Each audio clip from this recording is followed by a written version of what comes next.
Hazme entender y aprenderé que tu palabra todo lo es, tú iluminas mi camino. A ver, iglesia, les quiero hacer una pregunta antes de empezar con el tema. ¿Ya habían escuchado ustedes el término de inerrancia de las Escrituras?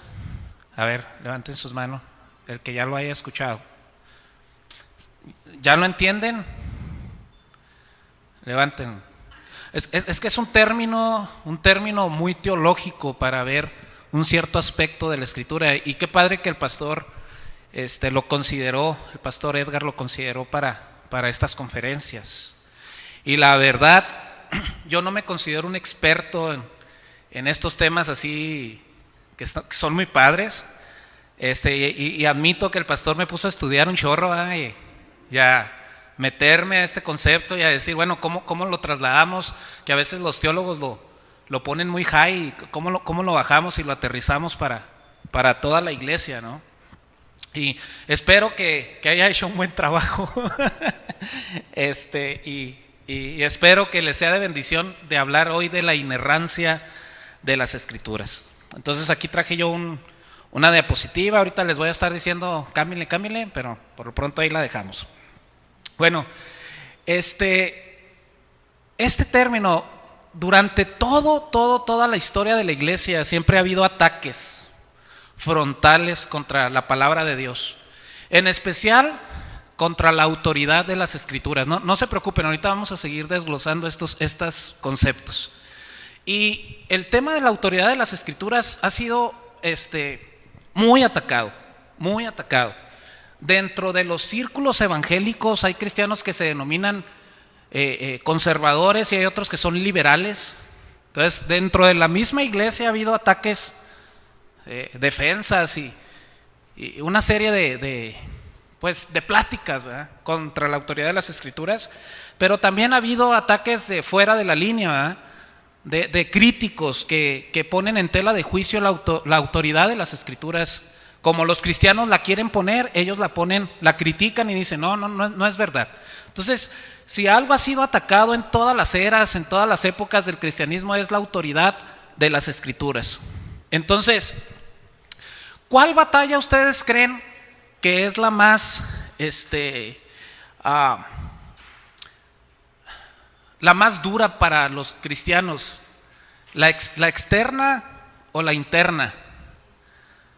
¿Cuál bando creen ustedes que es el que más daño le está haciendo con respecto a este tema de la autoridad de las Escrituras?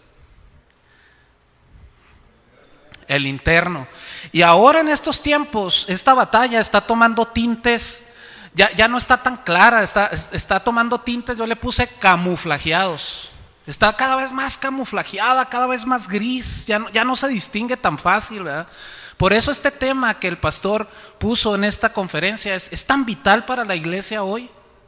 Y espero que terminando este tema podamos ver más o menos la línea donde ya rebasa lo que Dios quiere, cómo quiere Dios que veamos la autoridad de la Escritura. Entonces, fíjense, este es un fenómeno de atacar la autoridad de la Escritura cada vez más presente en este tiempo, iglesia. Es un fenómeno cada vez más visible.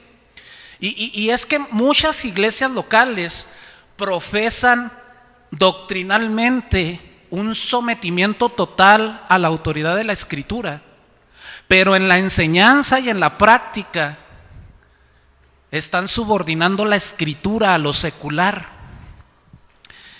Por ejemplo, están subordinando la Escritura a teorías de la ciencia que la contradicen, lo que la palabra enseña. Por ejemplo, en cuanto a la creación, muchos dicen, no somos creacionistas, somos evolucionistas. O sea, están subordinando la palabra, están dando entrada al feminismo, a la psicología, al movimiento de ideología de género y muchas otras presiones que la cultura está ejerciendo sobre la iglesia local. La iglesia local se está doblegando y está subordinando la palabra a la cultura. Están, por así decirlo, sacrificando la palabra en el altar de este mundo.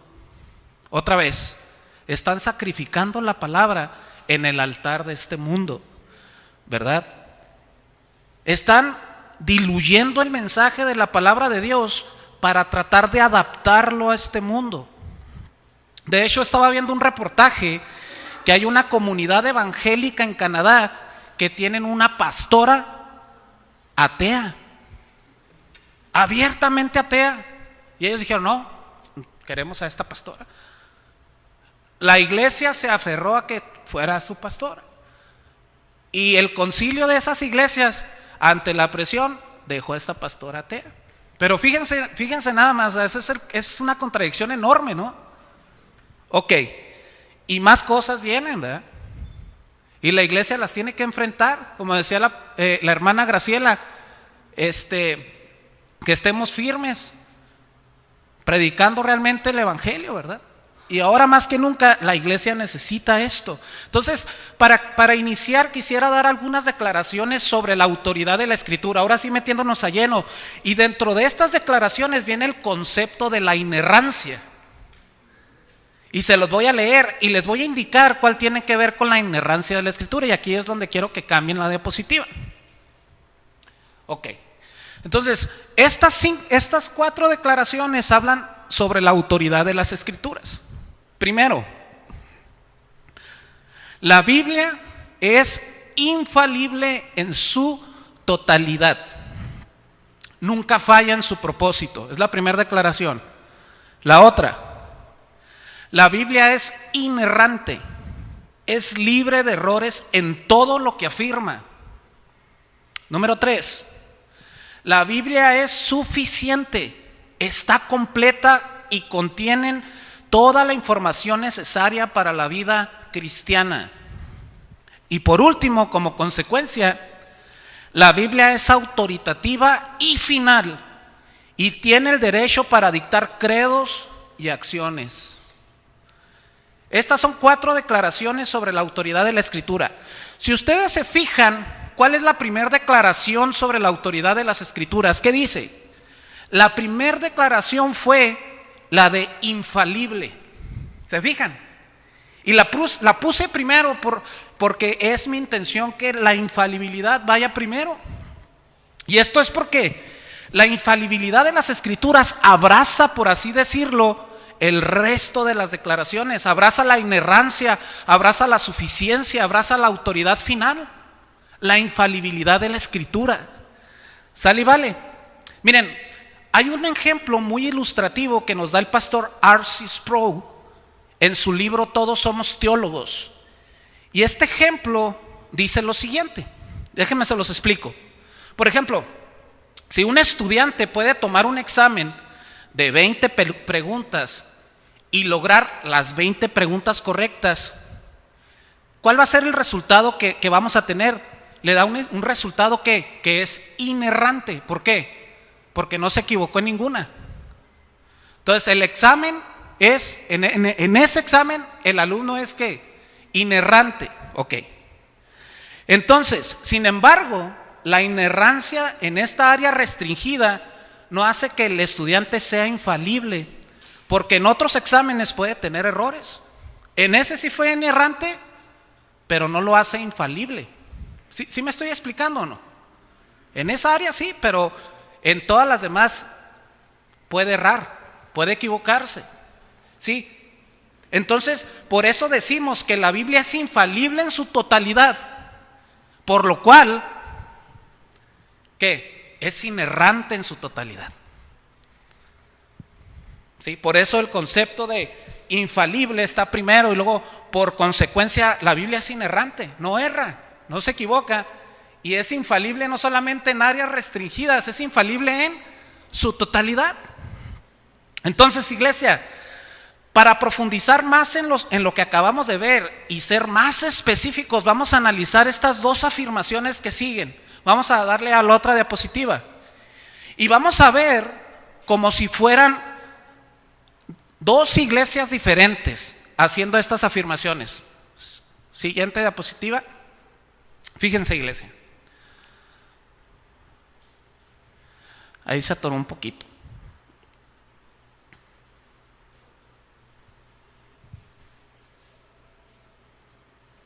Vamos a ver.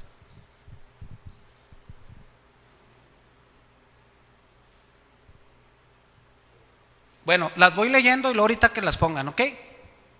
Bueno, dice, fíjense, son dos afirmaciones. La primera, la Biblia es la única regla infalible de fe y práctica.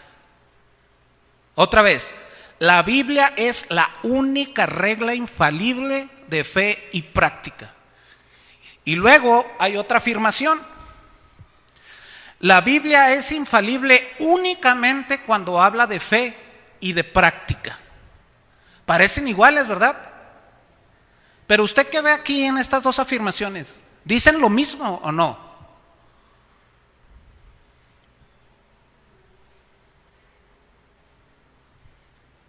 Parece que sí, pero no dicen lo mismo, iglesia. En la primera afirmación vemos la palabra que puse en negritas, que dice única.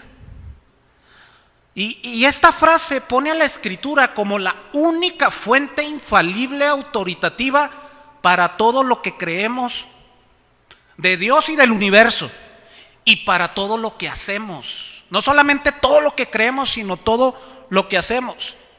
Y en la segunda afirmación vemos una restricción en la palabra únicamente. A esta postura se le llama inerrancia limitada. ¿A qué me refiero, iglesia?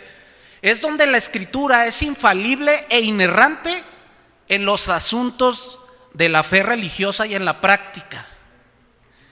Y esto es decir, fíjense, si decimos esto, estamos diciendo que es infalible en los asuntos de religión, pero en los temas de historia, ciencia, cultura, etcétera, es falible. Entonces, ¿qué postura para un creyente debe de ser la correcta? ¿La primera o la segunda? La primera.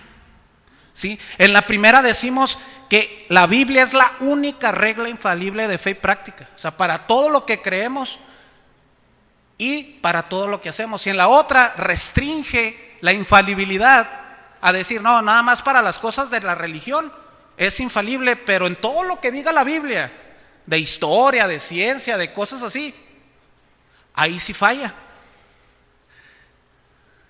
Nosotros, y creo que el pastor Edgar, si no es así, pastor, pues ahí me regaña después, creemos que la Biblia es la única regla infalible y práctica. Y toda, de tapa a tapa, es infalible. ¿Sí? Como pueden ver, hermanos, este tema es de gran relevancia para nuestras iglesias locales y para nuestras propias vidas. Y pueden surgir algunas preguntas al respecto. Pregunta, ¿qué lugar tiene la autoridad de la Escritura en tu iglesia local? ¿Cómo ves tú la palabra de Dios para tu vida? Pregunta, ¿qué postura tienes tú? ¿Crees que la Biblia se equivoca? Puedes escoger algún segmento y decir, aquí se me hace que la Biblia es falible. No, esto sí. O dices tú, toda la Biblia es infalible. Y es una autoridad para mí en lo que creo y en lo que hago. De tapa a tapa. Ahora vamos a ver unos argumentos del por qué decimos que la Biblia es infalible e inerrante. Porque puedes decir tú, bueno, ¿y en qué te basas para decir que la Biblia es infalible? ¿En qué te basas para decir que la Biblia es inerrante? Bueno, vamos a poner la otra diapositiva. Lo primero que debemos entender es el origen de la Escritura. ¿Por qué decimos que la Biblia es infalible? La Biblia es infalible por su origen.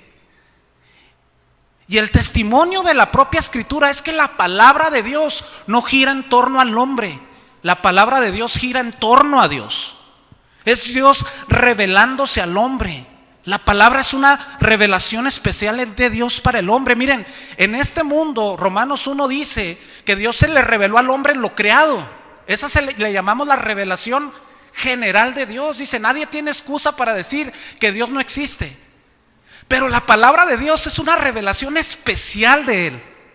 Es más profunda que la revelación general. La palabra de Dios es una revelación especial para el hombre. Y en la palabra encontramos todo el conocimiento que Dios nos da en cuanto a su persona, su carácter.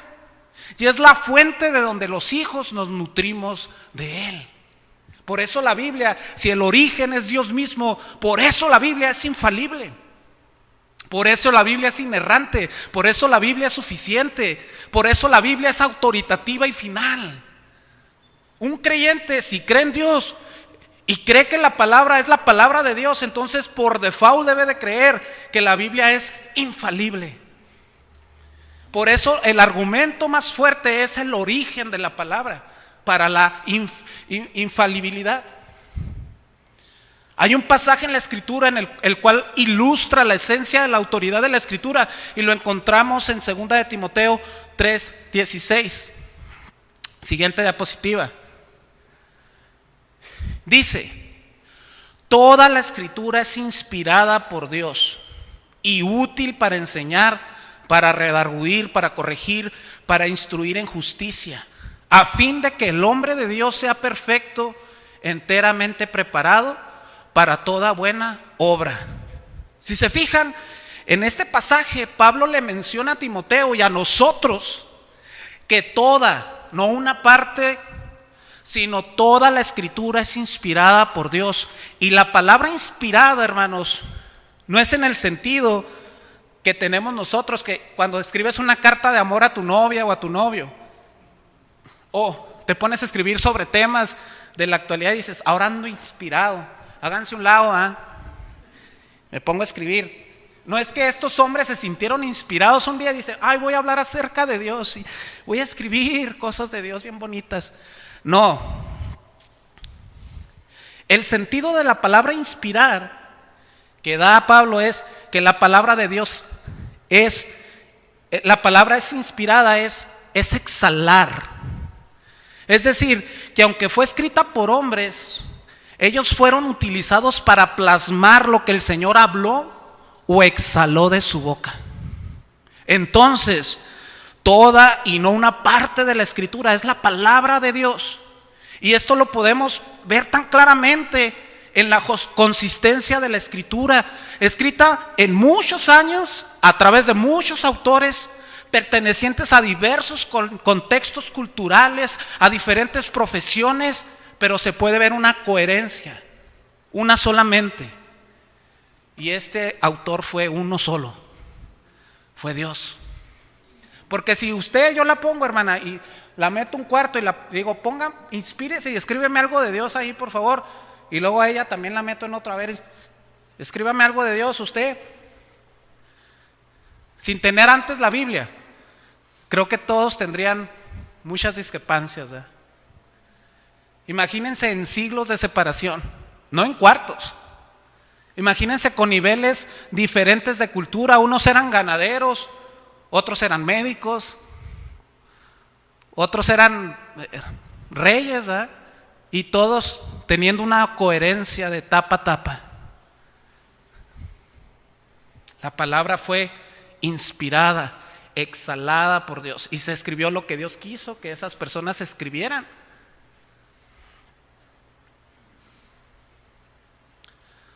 Ahora ustedes dicen: bueno, eso fue el Antiguo Testamento, ¿y el Nuevo? ¿Qué les dijo el Señor? Que cuando viniera el Espíritu Santo, Él les iba a recordar todas las cosas. Y Él les iba a decir qué decir.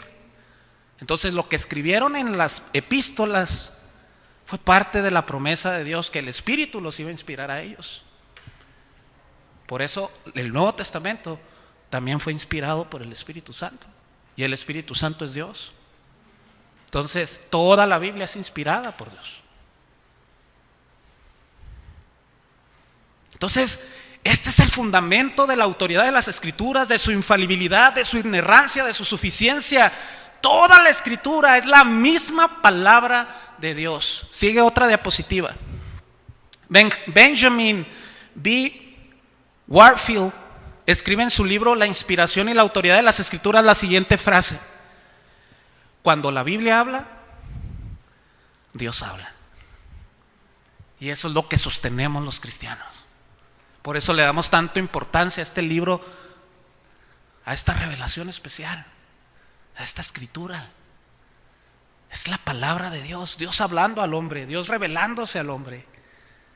Y esto hace eco a lo que la Escritura dice de sí misma en algunos pasajes. Vamos a darle la otra diapositiva. Por ejemplo, Salmo 119, 140 dice: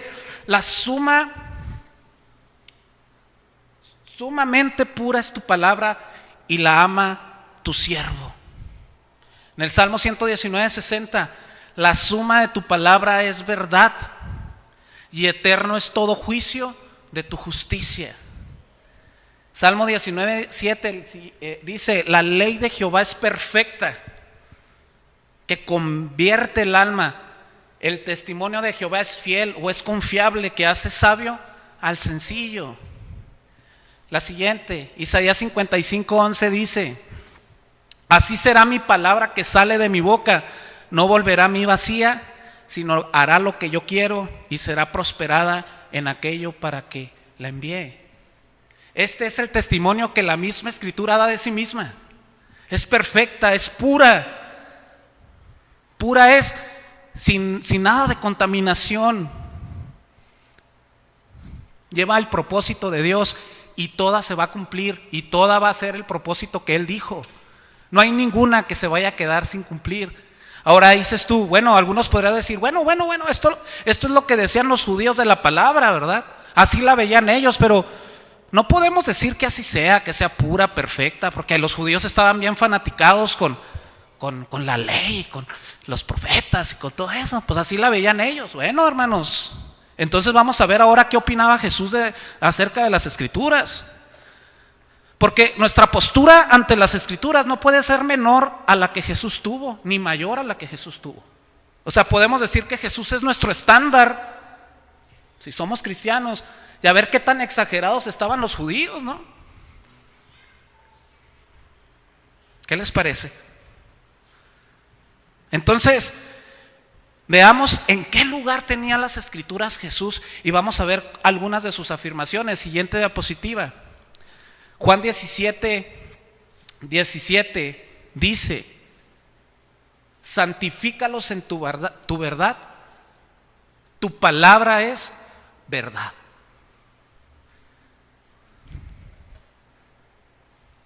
No es medio verdad, tu palabra es verdad. Mateo 4:4, y él respondió y dijo: miren, escrito está. Él usó la Escritura. No solo de pan vivirá el hombre, sino de toda palabra que sale de la boca de Dios. O sea, está comparando la palabra de Dios con la vida que necesita el hombre. ¿Puede la vida de Dios tener errores, hermanos? ¿Puede contradecirse si Dios, la misma palabra es la que puede dar vida al hombre? No. Cristo usó y vio la autoridad de las Escrituras, que la usó para esta cuestión que él estaba pasando en la tentación en el desierto. Mateo 26, 24 dice: a la verdad el Hijo del Hombre va según está escrito de él, mas ay de aquel hombre por quien el Hijo del Hombre es entregado. Bueno le fuera a este hombre no haber nacido. O sea, aún no se cumple lo que la Escritura dice, y así que dice que la palabra es confiable en lo que predice Jesús. Como está escrito de mí, ¿dónde está? En la palabra. Y dice, esto se va a cumplir. ¿Y se cumplió? Vamos a ver Mateo 26, 31. Entonces Jesús les dijo, la siguiente diapositiva: todos vosotros os escandalizaréis de mí esta noche, porque escrito está: heriré al pastor y las ovejas del rebaño serán dispersadas. O sea, Jesús asegura que ocurrirá lo que la Escritura dice que ocurrirá y que es inquebrantable, que no puede cambiar la Escritura. Marcos 9:13 dice: pero os digo que Elías ya vino y le hicieron todo lo que quisieron, como está escrito de él. O sea, Jesús demuestra que en lo que ya sucedió, la Escritura no tenía errores. No dice, bueno, dijo esto la Escritura, pero bueno, se equivocó un poquito, ¿eh? Muestra que no tiene errores. Mateo 5:18: porque en verdad os digo que hasta que pasen el cielo y la tierra, no se perderá ni la letra más pequeña, ni una tilde de la ley, hasta que toda se cumpla. Toda, hermanos.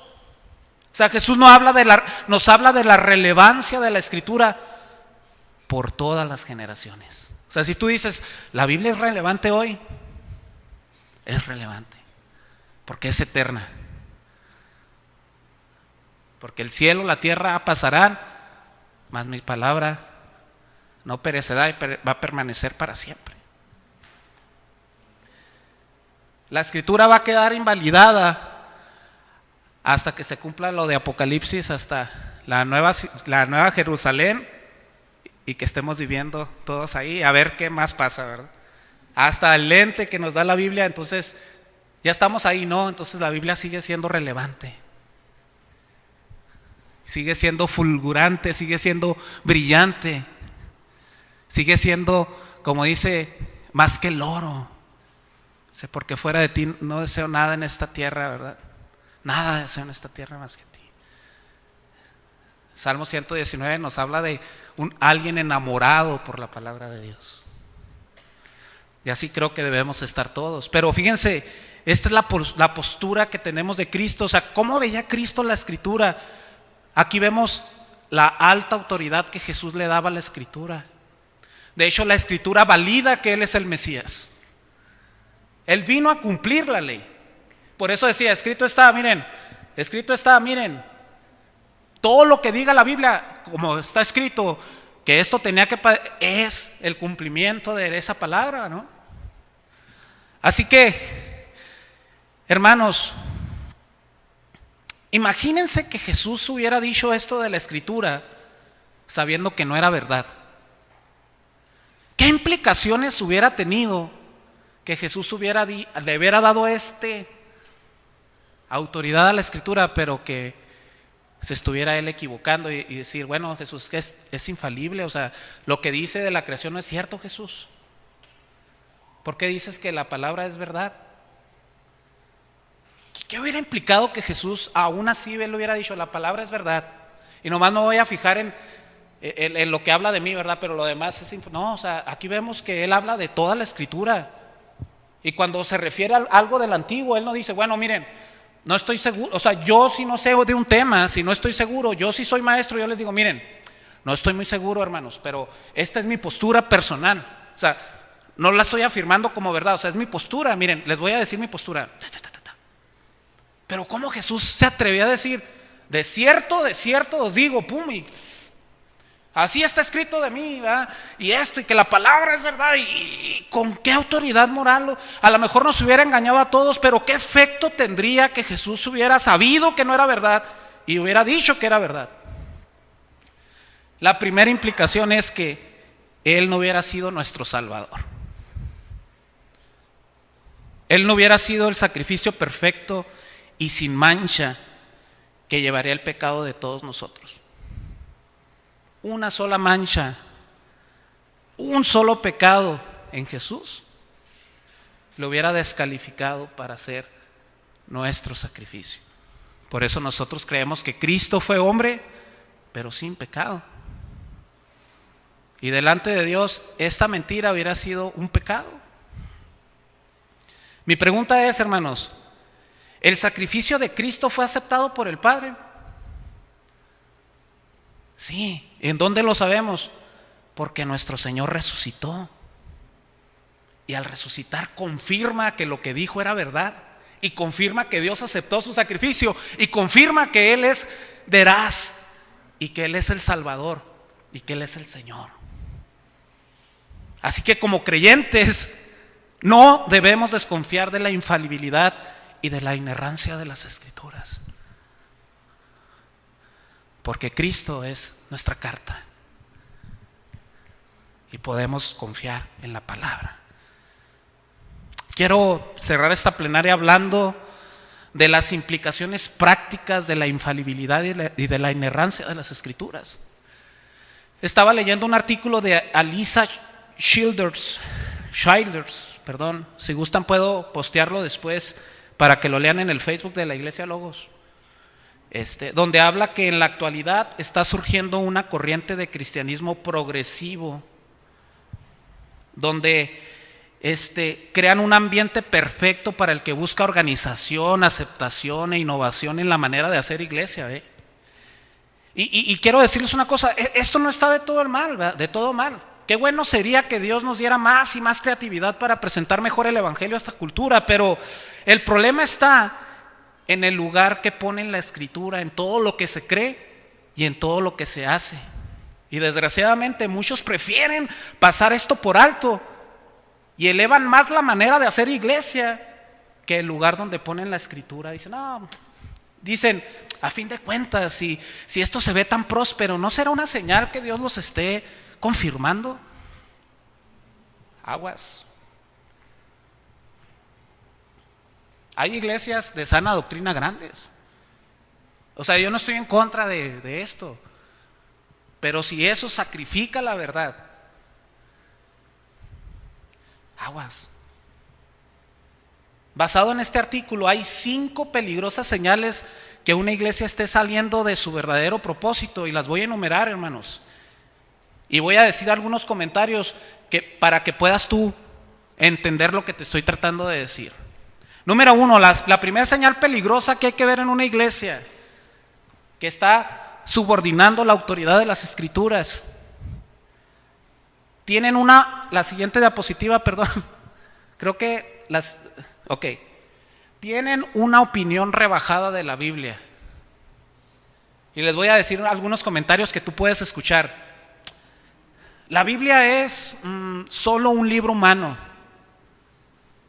Otro comentario. Mira, no estoy de acuerdo con el apóstol Pablo en este tema. Yo lo he escuchado mucho. Y he escuchado a algunos cristianos que se ponen no, es que el apóstol Pablo a mí no me gusta. O sea, escribe muy así, ¿verdad?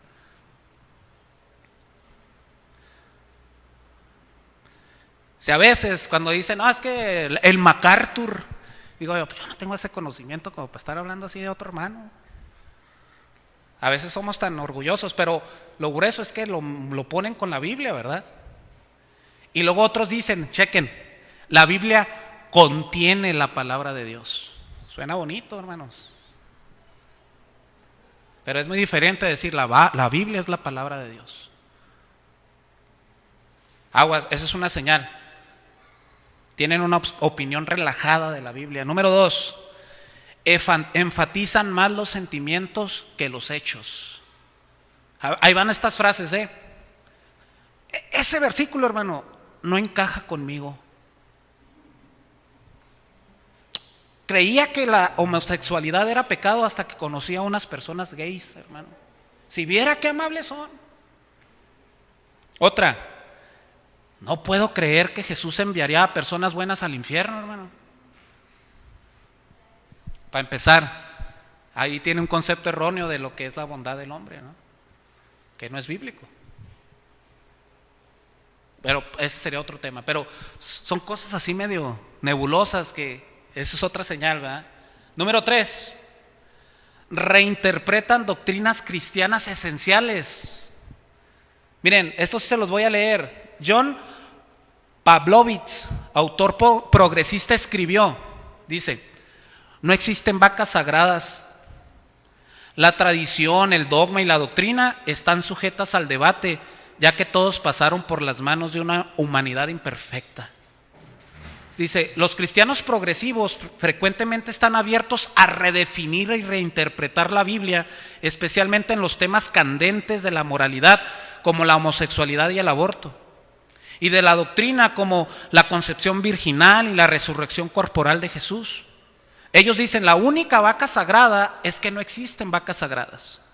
La resurrección de Jesús no tiene que ser un hecho para comunicar la verdad. La postura histórica de la iglesia sobre la sexualidad es arcaica y debe ser actualizada dentro del marco moderno. La idea de un infierno literal es ofensiva al no creyente y debe ser reinterpretada y comunicada de otras maneras. ¿Se fijan? Eso es lo que piensa, y está un movimiento muy fuerte, reinterpretando la Biblia. Por eso hay iglesias inclusivas. Ya hay un movimiento de iglesias inclusivas y hay movimientos cristianos feministas muy fuertes que apoyan el aborto. Otra, redefinen términos históricos. Términos históricos. Iglesia, si algo tiene el cristianismo es que es histórico. Y no podemos ignorar 2000 años de historia del cristianismo. Hay vallas que los cristianos anteriores a nosotros pusieron para que nosotros pudiéramos caminar en esas vallas. Ya hubo muchos debates, ya hubo muchos muertos, muchos mártires que trajeron cosas a la iglesia, pero esos círculos progresistas quieren redefinir esa historia. Dice, existen algunos cristianos progresivos que dicen creer en doctrinas como la inspiración, inerrancia y autoridad de la Biblia, pero tienen que hacer acrobacias lingüísticas para que esas palabras signifiquen lo que ellos quieren que signifiquen. Dice, recuerdo preguntarle al pastor, ¿crees que la Biblia fue divinamente inspirada? Con seguridad me respondió, sí, por supuesto. Erróneamente yo supuse que al usar la palabra inspirada, los dos entendíamos lo mismo. Meses más tarde me explicó lo que quería decir que la Biblia, lo que quería decir él es que la Biblia es inspirada de la misma forma, al mismo nivel que muchos otros libros, sermones y cantos cristianos. Claro, los cristianos históricamente no han entendido la doctrina de inspiración divina de esta forma. Y luego dice, Dios no pudiera castigar a pecadores, Él es amor. O sea, están redefiniendo de lo que los otros pensaban, dicen, no, ellos no estaban bien, ¿verdad? Dice, claro, la Biblia es autoritativa, solo que la hemos malinterpretado los primeros 2000 años de la historia de la iglesia. No nos toca hablar del pecado de los demás, solo nos toca amarlos. O sea, son términos así como que muy relax. Y hay muchos predicadores que dicen, no, hay nuevas revelaciones en la Biblia, ¿verdad? Y la revelación fresca, ¿verdad? Y sacan 2, 3 cosas que le dan en la torre al contexto, a la hermenéutica y a todo, ¿verdad? Pero es una revelación nueva, ¿verdad? Que esos 2000 años de historia pues no sirvieron. Número 5, y con este cierro, el centro del mensaje del evangelio cambia del pecado y la redención por la justicia social. Y también se los quiero leer. Dice, sin duda la Biblia nos manda a cuidar de los marginados y a defender los oprimidos. Es un elemento real y profundo de lo que significa vivir nuestra fe cristiana. Pero el mensaje central del cristianismo, el evangelio, es que Jesús murió por nuestros pecados, que fue sepultado y que resucitó reconciliándonos con Dios. Este es el mensaje que puede traer verdadera libertad a los oprimidos. Hoy día el concepto de que Dios estuvo dispuesto a que su Hijo muriera sobre una cruz es ofensivo y vergonzoso. El concepto de una expiación sangrienta es aminorada o completamente rechazado, y la justicia social y las buenas obras son encumbradas en su lugar. El pecado no nos separa de Dios, fuimos creados a su imagen y nos llamó a hacer el bien. Dios realmente no exige un sacrificio por nuestros pecados. Los primeros cristianos observaron la práctica pagana de los sacrificios de animales y contaron la historia de Jesús usando esos términos. Realmente no necesitamos predicar el evangelio, solo tenemos que mostrar amor trayendo justicia al oprimido y provisión al necesitado. Oye, hermano, ¿por qué vas a esa iglesia? No, hermano, pues mira, y los mensajes, no, pues pero me gusta que siempre salimos a dar cosas a los pobres y que es una iglesia muy activa. Y yo sirvo ahí, hermano, pero ¿qué tal las predicaciones? ¿Están llevando? No, hermano, pues están padres. O sea, pues sí, o sea, pero no, me gusta porque en esa iglesia, hermano, o sea, hermanos, está bien, o sea, el evangelio nos produce hacer buenas obras, pero no sacrifiques eso por el evangelio. Qué padre que una iglesia esté predicando la sana doctrina y la misma palabra esté haciendo que obremos y en esa obra prediquemos el evangelio y aparte le sirvamos a los demás, pero eso no es el centro de lo que hace una iglesia sana. El centro es donde tienen puesta la palabra de Dios, con la seriedad. Todo lo que hacen y creen fluye de esa palabra. Entonces, hermanos, así como van las cosas y por el deseo de la iglesia en encajar la lista de cambios en la iglesia, va a seguir creciendo. Y como hijos de Dios y como iglesias locales debemos estar preparados para todos estos embates del progresismo. y amar la palabra de Dios, profundizar en ella, estudiarla con esmero, llevar nuestras voluntades a la palabra de Dios, hermanos. Hermanos, no solo mantener nuestra iglesia firme en la palabra, sino que Dios nos ayude a levantar más iglesias locales que afirman que la Escritura es la única fuente de autoridad para su fe y práctica. Ciudad Juárez necesita más iglesias que levantan el estandarte de la palabra de Dios en esta ciudad. Hermanos, que Dios nos llene de valentía y de fuerza para seguir proclamando el mensaje central del Evangelio en medio de este mundo que está tratando de derrumbar todas las vallas de protección que Dios nos ha dado en su palabra. Y están ignorando aún sus conciencias para darle rienda suelta a sus deseos y pasiones. Vean los TikToks. Vean a los influencers de YouTuber. Vean todo lo que el mundo nos está mandando y nos está bombardeando. Es pura sensualidad en el sentido, haz lo que quieres, haz lo que deseas, pierde tu tiempo, desperdícialo, derróchalo. No tiene propósito la vida más que hacer tus tonterías frente a la cámara y mostrar tu cuerpo, mostrar qué tan bueno eres para hacer tonterías, ¿verdad? Desperdíciate 5, 6 horas, 7 horas ahí.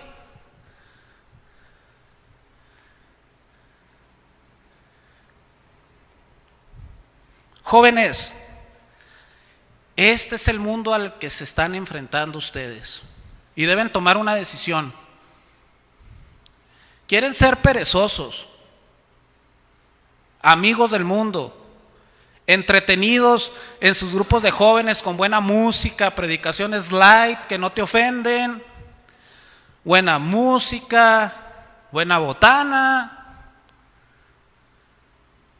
¿O en verdad desean amar al Señor, prepararse seriamente en la verdad, buscar lo que viene de Él, ser verdaderos testigos de Cristo en este mundo, llevar sus deseos y creencias a la palabra de Dios?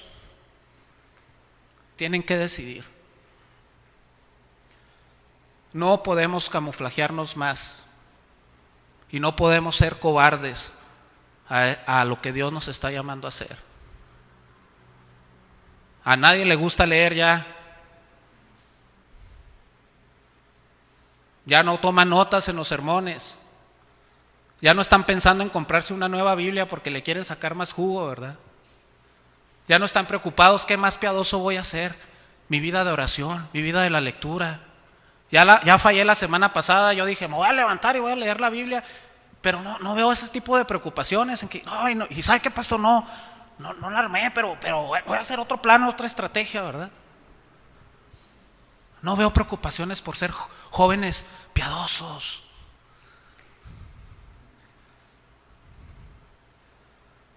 Igual, papás y mamás, tomen por la gracia de Dios esa decisión, hermanos. Jóvenes, rindan todos sus deseos y sueños a Dios. Tienen esa marranada, de predicación de que Dios quiere que cumplas tus sueños. Es lo peor que puedes tener, que cumplas lo que tú quieres, hermano. Es lo peor.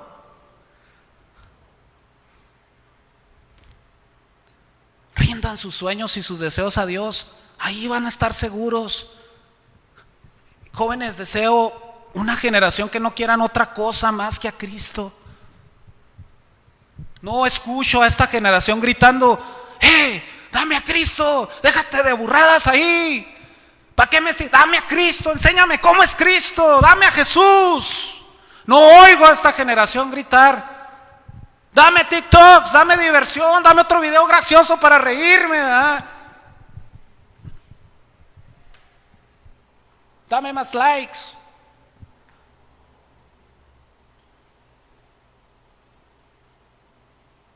Denme a Cristo, porque a Cristo es a lo único que necesitamos. Que no voy a tener novio, ¿qué te importa? En la gloria no va a haber matrimonios. Es solamente un reflejo de cómo es Cristo con su iglesia. Para eso es el matrimonio. Todo apunta a la belleza de Cristo. Como decía John Piper, ¿tiene sed? cuando tomes un vaso de agua, la sed te va a decir: tengo un agua que quita toda la sed y es Cristo. Cuando en la mañana te levantas y abres las cortinas y está el sol en todo su esplendor, apunta a la luz verdadera que es Jesús. Todo lo que este mundo es creado apunta a Jesús, pero todos lo apuntamos hacia nosotros y hacia nuestros deseos. Si crees en la suficiencia de la Escritura, entonces crees en la suficiencia de Cristo para toda tu vida y puedes descansar en Jesús.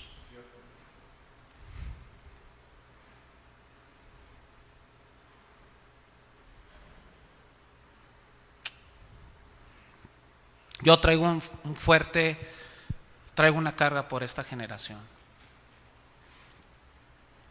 Y seguimos orando por jóvenes piadosos, pastor. Jóvenes despertados, avivados. Y el avivamiento no son las cosas que nos han dicho muchos. El avivamiento es un despertar por la palabra de Dios. Un despertar como el Salmo 119. Ese es avivamiento verdadero. Abrazar a Cristo, aferrarse de Él, aferrarse de su cruz y no moverse de ahí, pase lo que pase. Vamos a orar para terminar, hermanos. Señor,